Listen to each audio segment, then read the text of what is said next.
मैं आपका हिंदी का अध्यापक बलराम सिंह आप सभी का एक बार फिर से इस नए वीडियो में हार्दिक स्वागत करता हूं। विद्यार्थियों, आज का यह वीडियो हमारी पाठ्य पुस्तक क्षितिज जो कि काव्य खंड से संबंधित है, उसी पाठ्य पुस्तक का अध्याय 2 जिसका शीर्षक है राम लक्ष्मण परशुराम संवाद, जिसके रचनाकार गोस्वामी तुलसीदास जी हैं। गोस्वामी तुलसीदास जी के विषय में पीछे मैंने आपको बताया था कि यह भक्ति काल के अंतर्गत आते हैं और यह जो भक्ति काल का समय है, इस समय को हम 2 भागों में डिवाइड कर सकते हैं। नंबर 1 सगुण भक्ति, नंबर 2 निर्गुण भक्ति। सगुण भक्ति जिसमें ईश्वर के साक्षात रूप को माना जाता है, साकार रूप को माना जाता है, ईश्वर के अस्तित्व को माना जाता है, उसको हम सगुण भक्ति कहते हैं। दूसरा कौन सा है? निर्गुण भक्ति, जिसमें ईश्वर के निराकार रूप को माना जाता है, जिसमें ईश्वर को निर्गुण भक्ति के अंतर्गत रखा जाता है।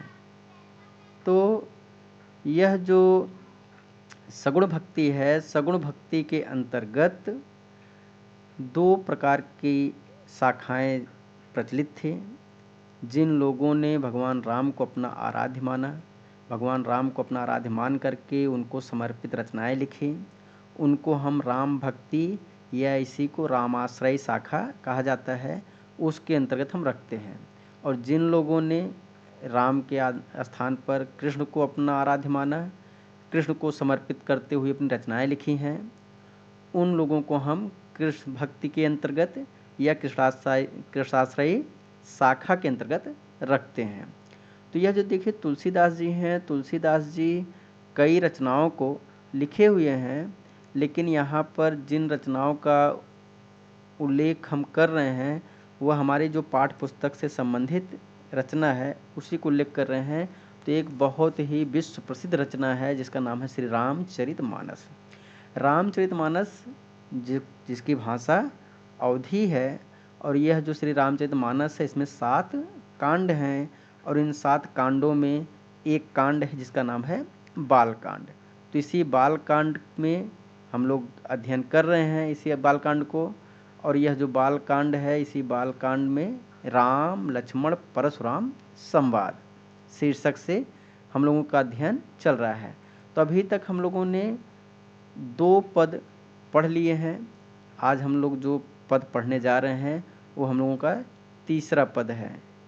तो आइए देखते हैं ये जो तीसरा पद है इसको एक बार हम लोग पढ़ते हैं, फिर उसके बाद उसके शब्दार्थ को देखेंगे, फिर उसके अर्थ को देखेंगे। तो देखते हैं।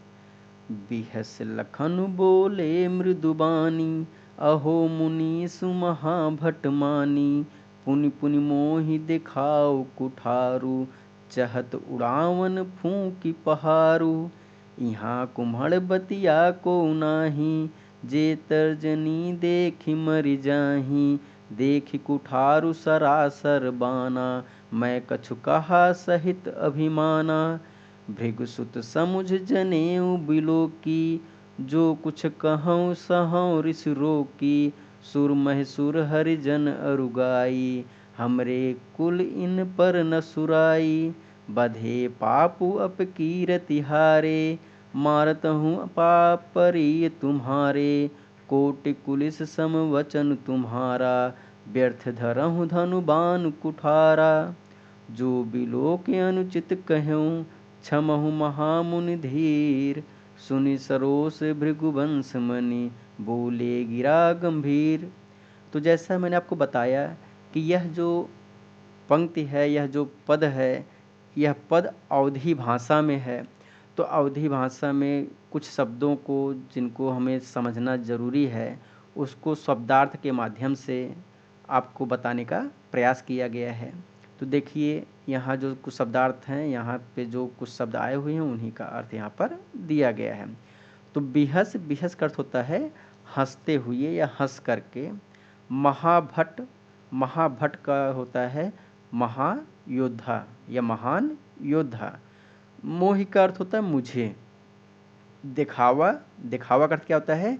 दिखाते हो। उड़ावन, उड़ावन का अर्थ होता है उड़ाना। पहाड़ू का अर्थ पहाड़ होता है। कुम्हड़ बतिया, कुम्हड़े की बतिया या कुम्हड़े की बतिया।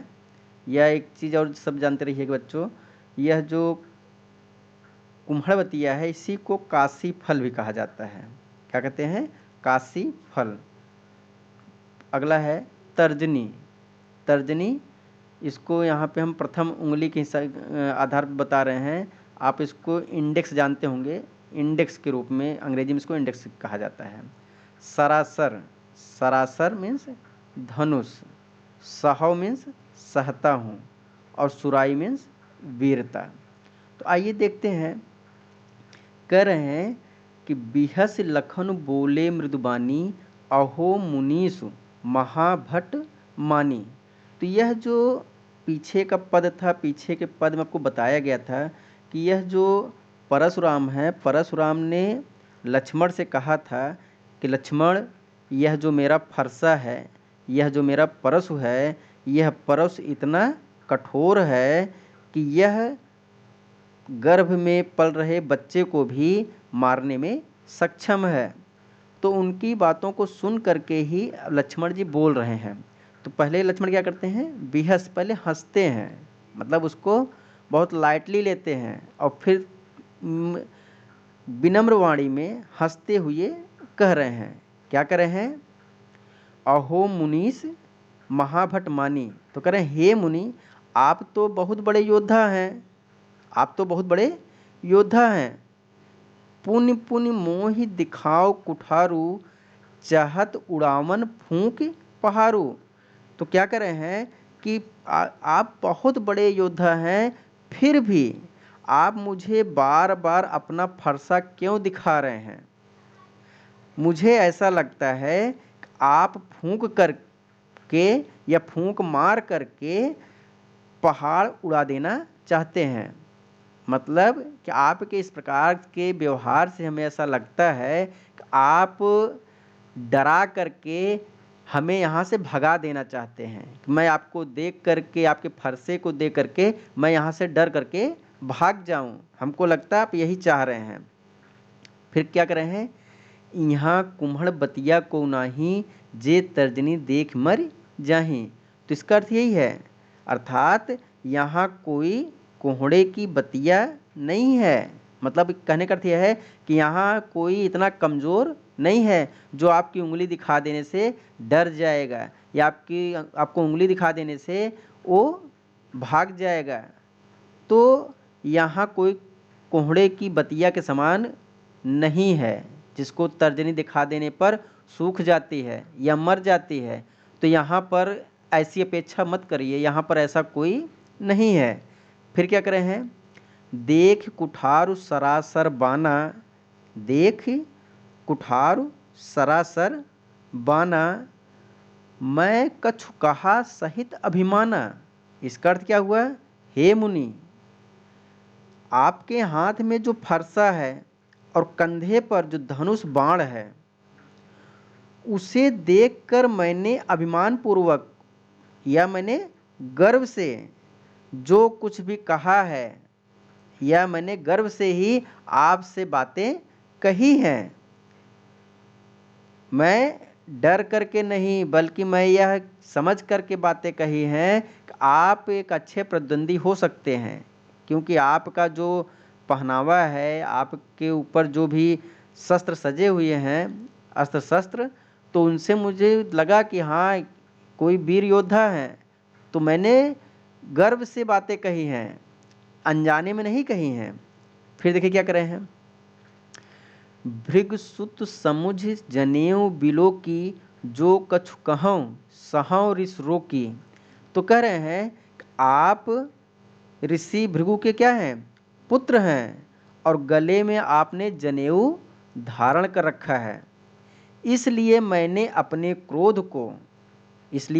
क्रोध को वश में करते हुए, अपने ऋष को रोकते हुए कुछ कहा नहीं, या मैंने कोई ऐसी प्रतिक्रिया नहीं दी। मतलब कि मैं और ज़्यादा प्रत्युत्तर कर सकता हूँ, मैं और ज़्यादा आपसे लड़ाई लड़ सकता हूँ, लेकिन चूंकि आप क्या हैं, आप भृगु के पुत्र हैं और आपने जनेऊ धारण कर रखा है, मतलब आप ब्राह्मण हैं, इस वजह से मैं अपने गुस्से पर काबू करते हुए, अपने रिश्त को रोक करके मैं आपको कुछ कह नहीं रहा हूँ। मैंने अपने गुस्से को नियंत्रित कर लिया है और आप जो भी कह रहे हैं ना, आपके वचनों को मैं सहता जा रहा हूँ, आपके वचनों को मैं सुनता जा रहा हूँ। अब फिर क्या कर रहे हैं, सुर महिसुर हरिजन और गाई, हमरे कुल इन पर न सुराई। तो कह रहे हमारा जो कुल है, हमारे कुल की कुछ मर्यादा है, हमारे कुल की कुछ परंपरा है। जैसे कि हम लोग देवता, सुर का मतलब देवता, महिसुर ब्राह्मण और हरिजन, हरिजन मीन्स भक्त, और गाय मीन्स गाय। तो हमारे कुल की मर्यादा है कि हम लोग 4 चीज़ों पर, देवता के ऊपर, ब्राह्मण के ऊपर, भक्त के ऊपर और गाय के ऊपर कभी भी प्रहार नहीं करते हैं, कभी भी अटैक नहीं करते हैं, कभी भी उनके साथ हिंसा नहीं करते हैं, क्योंकि इनको मारने से पाप लगता है, क्योंकि इनको मारने से पाप लगता है और अपकीर्ति और हार ही प्राप्त होती है। तो इनसे लड़ने पर हमें कभी कोई फायदा नहीं होता है। अगर हम अपने परंपरा के खिलाफ जाकर के लड़ाई लड़ेंगे तो अब तब भी हमको कुछ मिलने वाला नहीं है। तो हमको मिलता क्या है, इनसे लड़ने पर पाप मिलता है, अपकीर्ति होती है, बदनामी होती है, और फिर क्या कर रहे हैं कि हार ही प्राप्त होती है। इस वजह से यदि आप मुझे मारेंगे भी या आप मुझसे लड़ेंगे भी तो मैं क्या करूँगा, मैं आपके चरण पड़ूंगा या आपके चरणों में गिर पड़ूंगा। मतलब कहने का अर्थ क्या है कि आप ब्राह्मण हैं, मैं आपका इतना सम्मान करता हूँ कि मैं आपसे लड़ नहीं सकता हूँ। अगर फिर भी आप हमसे लड़ेंगे तो मैं आपसे क्षमा याचना ही करूँगा, मैं आपके पैरों में गिर के गिड़ाऊँगा कि मैं आपसे लड़ नहीं सकता। फिर देखिए क्या करें हैं, कोट कुलिस सम वचन तुम्हारा, कोट कुलिस सम वचन तुम्हारा, व्यर्थ धरऊं धनुबान कुठारा। अब देखिए लक्ष्मण क्या कर रहे हैं, लक्ष्मण कह रहे हैं कि आपके वचन करोड़ों वज्र के समान कठोर हैं। आपके वचन जो हैं वो करोड़ों वज्र के समान कठोर हैं। तो आप फिर भी क्यों इस प्रकार से धनुष बाण धारण करते हैं, क्यों इस प्रकार से आप ये परशु अपना धारण करते हैं। मतलब आपके वचन में ही इतना कठोरता है कि आप अगर अपनी जुबान से किसी को बोल देंगे तो वो आदमी वैसे ही मर जाएगा, या आप उसको ऐसे इतना आघात पहुंचा सकते हैं। तो आपको इस प्रकार के जो भी अस्त्र शस्त्र हैं इनको ले करके चलने की आवश्यकता क्या है, इनको धारण करने की आवश्यकता क्या है। तो ये समझते रहिएगा कि जो भी लक्ष्मण कर रहे हैं ये सब व्यंग है, सब व्यंग्य है। ठीक है। तो अंत में देखिए फिर क्या कर रहे हैं, कर रहे हैं जो बिलो की अनुचित कह्यों, क्षमऊ महामुनि धीर, सुनि सरोस भृगुवंश मणि, बोले गिरा गंभीर। तो अंत में देखिए लक्ष्मण फिर से कह रहे हैं, क्या कर रहे हैं, हे महामुनि, हे मुनिवर, यदि इन्हें देखकर मैंने आपको कुछ अनुचित कह दिया हो, मतलब जो अभी मैंने आपका धनुष बाण देखा या मान लीजिए मैंने आपका जो परशु देखा, तो कह रहे हैं इनको देख करके अगर मैंने आपको कुछ अनुचित कह दिया हो तो आप अपने धैर्य से मुझे क्षमा कर दीजिए। आप अपने पेशेंस से, अपने धैर्य से हमें क्या कर दीजिए, क्षमा कर दीजिए। तो लक्ष्मण की इन बातों को सुनने के बाद जो अंतिम पंक्ति है, देखिए जो अंतिम पंक्ति है, अंतिम पंक्ति फिर कौन बोल रहा है, परशुराम जी बोल रहे हैं। क्या बोल रहे हैं, कह रहे हैं कि लक्ष्मण की देखिए, परशुराम जो थे वो भी बहुत मतलब ज्ञानी पुरुष थे, ऐसा नहीं था कि वो रियल में मूर्ख थे, बहुत ज्ञानी पुरुष थे। तो लक्ष्मण जो भी बोलते थे उसका अर्थ वो समझते थे कि ये व्यंग कर रहे हैं, ये उपहास कर रहे हैं। तो देखिए, इनकी जो व्यंगोक्तियां हैं ना, उनको सुनने के बाद यह जो भृगुवंश के मणि हैं, भृगुवंश के जो कह सकते हैं कि राजकुमार हैं, अर्थात परशुराम, परशुराम जी और ज़्यादा क्रोधित हो जाते हैं और गंभीर वाणी में बोलते हैं, मतलब और ज़्यादा सीरियस होकर के, और ज़्यादा गंभीर होकर के लक्ष्मण को उत्तर देते हैं। अब ये जो उत्तर देते हैं वो हमारा होता है चौथा पद। तो चौथा पद अगले वीडियो में आपको बताएंगे कि यह परशुराम गंभीर होकर के क्या कहते हैं, क्या बताते हैं। तो एक बार फिर से मैं उम्मीद करता हूँ कि आपको जो भी बातें मैंने बताई हैं, जो भी बातें मैंने आपको समझाई हैं, इसका आपको निश्चित रूप से फ़ायदा होगा। तो आपने इस वीडियो को देखा, आपने समझने का प्रयास किया, आपका बहुत बहुत धन्यवाद। नमस्कार।